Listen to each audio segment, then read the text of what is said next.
Понедельник, 14 декабря. Конституционное совещание приступило ко второму этапу работы над проектом новой Конституции. Работают две группы, в одной юристы, во второй лингвисты. Впервые в Кыргызстане у отечественных производителей появилась возможность для выхода со своей продукцией на товарно-сырьевую биржу. О задаче создать как минимум 500 рабочих мест в каждом из регионов сказал рукаппарата правительства Бактыбек Аманбаев на совещании с полпредами правительства в областях и мэрами городов.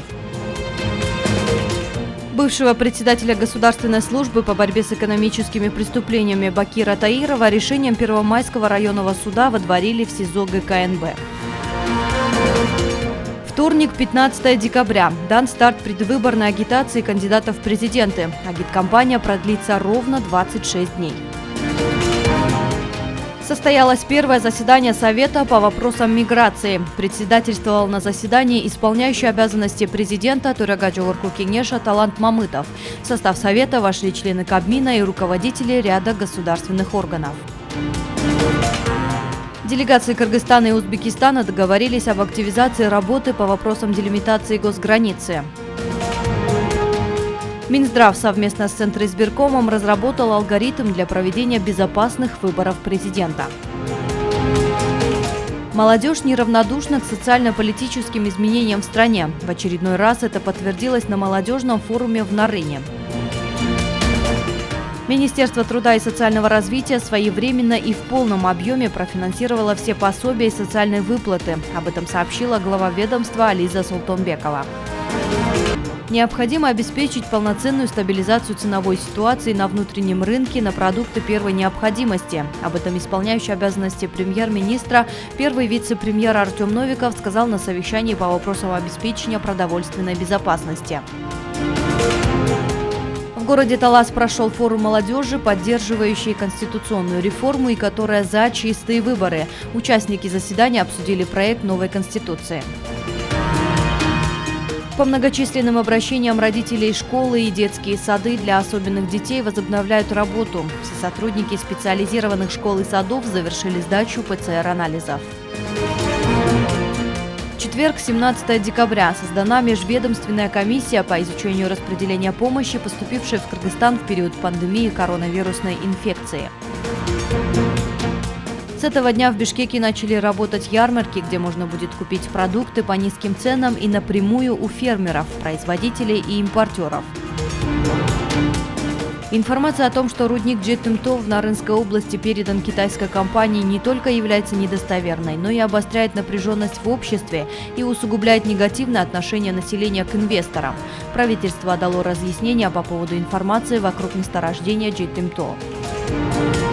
Пятница, 18 декабря. Исполняющий обязанности президента Төрега Жогорку Кеңеша Талант Мамытов принял участие в саммите СНГ. В формате видеоконференции главы государств обсудили сразу несколько тем. Главными стали региональная безопасность и борьба с пандемией. В этот день в Кыргызстане отметили Международный день мигранта. По случаю Международного дня мигранта исполняющий обязанности президента Талант Мамытов направил обращение. Важно полноценное обеспечение населения электроэнергией в зимнее время. Об этом исполняющий обязанности премьер-министра, первый вице-премьер Артем Новиков сказал на внеочередном совещании по обсуждению бесперебойной работы энергетической системы. Внутриполитическая ситуация в стране стабилизировалась. Властями предпринимаются меры по обеспечению безопасности сотрудников иностранных компаний и сохранности их имущества, сообщил министр иностранных дел Руслан Казакбаев во время встречи с бизнес-омбудсменом Робином Орд-Смитом.